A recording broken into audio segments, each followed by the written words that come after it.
అందరికి నమస్కారం అండి. యాక్చువల్లీ ఇందాకే మూవీ చూసేసానండి 'రాజు వెడ్స్ రాంబాయి'. నేను ట్రైలర్‌లో నా ప్రీవియస్ వ్యూ ట్రైలర్‌లో రివ్యూ పెట్టాను. ఈ రివ్యూ వచ్చేసి అయితే ఎలా పెట్టానంటే 100% మూవీ ఓ రేంజ్‌లో వస్తుందని ఎక్స్‌పెక్ట్ చేశాను. బట్ ట్రైలర్ కట్ చేసిన వాడికి యాక్సెప్ట్ చెప్పుకోవాలి. ఎందుకంటే అంత బాగా కట్ చేసిర్రు. నన్ను తీసుకెళ్ళిండు థియేటర్ వరకి. చాలా హ్యాపీ అది. కమింగ్ టు సినిమాకొచ్చేసి సినిమాలో ప్లస్ పాయింట్స్ హీరోయిన్ యాక్టింగ్ బావుంటుంది. హీరో యాక్టింగ్ బావుంటుంది. హీరోయిన్ వాళ్ళ ఫాదర్ యాక్టింగ్ బావుంటుంది. మ్యూజిక్ బావుంది. బ్యాక్‌గ్రౌండ్ స్కోర్ బావుంది. స్క్రీన్ ప్లే కూడా బావుంది. ప్లస్ ఇంకోటేంటి మనకి క్లైమాక్స్ లాస్ట్ 20 మినిట్స్ బాగా ఏశారు గదా!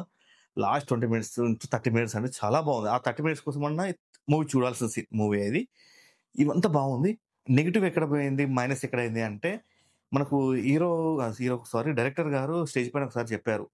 నేను ఫస్ట్ టైమ్ డైరెక్టర్‌ని. నాకేం తెలవదు. నాకు స్టోరీ తెలుసు. నాకేమొచ్చిందో గద్దేస్తా. స్టోరీ ఏంది? స్టార్టింగ్ ఇట్లుంటది. ఇంటర్వెల్‌లో గిట్లుంటది. మన క్లైమాక్స్‌లో ఇట్లుంటదని చెప్పేసాడు. నిజంగానే స్టార్టింగు, ఇంటర్వెల్, క్లైమాక్స్ అది మాత్రమే బాగున్నాయి.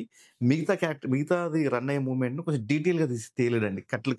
అంటే ఆయనకి ఎక్స్‌పీరియన్స్ ఎక్కువ లేదు. అసిస్టెంట్ డైరెక్టర్ లాగా ఇలా కూడా ఏం చేయలేనట్టున్నాడు. ఆ ఎక్స్‌పీరియన్స్ ఉండుంటే ఇంకా బాగుంటుండే. కొద్దిగా కాన్సంట్రేషన్ మన రైటింగ్ పైన పెట్టుంటే యాక్చువల్లీ మేము ఏదో లేనిది తీయమని చెప్పట్లేదు నేను. ఉన్న స్టోరీని కొంచెం డీటెయిల్‌గా పబ్లిక్ కనిపించేటట్టు చేస్తే సూపర్ డూపర్ హిట్ మూవీ అండి. మన 'కోర్ట్' మూవీ ఇలాంటి మూవీస్ ఉన్నాయి గదా!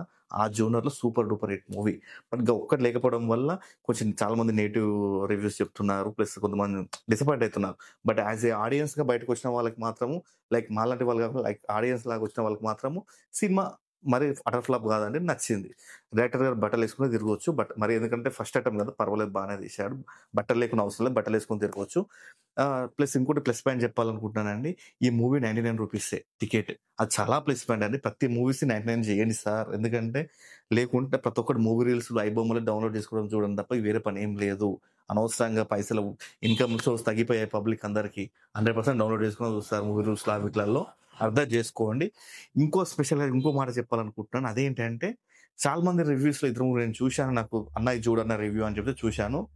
అరే! ఈ సినిమాకి ఇట్లా లేదు, ఇట్లుంటే బావుంటుండే, అట్లుంటే బావుంటుండే అని చెప్తున్నారు.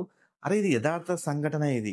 సో, అది ఎలా జరిగిందో గట్లనే పెడతారు. చిన్నయి జోడిస్తారు గానీ, ఈ కమర్షియల్ ఎలిమెంట్స్ అవన్నీ ఎట్లా ఎక్స్‌పెక్ట్ చేస్తారు తమ్మీ? ఎవరు ఎక్స్‌పెక్ట్ చేయడు. అది చేయదు అట్లనే. ఎక్స్‌పెక్ట్ చేసినావంటే నువ్వు కరెక్ట్ క్రిటిక్స్ కాదు. నువ్వు కరెక్ట్ రివ్యూ ఇవ్వట్లేదు అది. ఎందుకంటే ఆహ్, డిఫ్ ఆహ్, జరిగిన స్టోరీ లాగానే చూపిస్తారు. ఆళ్ళ ఫాదర్ వాళ్ళ యాక్టర్ మన హీరోయిన్ వాళ్ళ తండ్రి ఇలా యాక్ట్ చేసేదుండే, ఇట్లా రియాక్ట్ అయ్యేదుందంటే, అరె నాయనా వాడు రియల్‌గా గట్లనే రియాక్ట్ అయ్యిండు కాబట్టి గట్లనే రియాక్ట్ అయ్యిండని చెప్పి పెడతారు. నీకిట్లా కావాలంటే ఆడెట్లా పెడతాడు చెప్పు అర్థం చేసుకోండి. జస్ట్ చూసి సినిమాలు చూసి రివ్యూ రేటింగ్ ఇయ్యండి ప్లీజ్. థాంక్ యూ అండి. నేను ఇచ్చే ఈ మూవీకి రేటింగ్ ఔట్ ఆఫ్ 5కి 2.85 అండి. Thank you.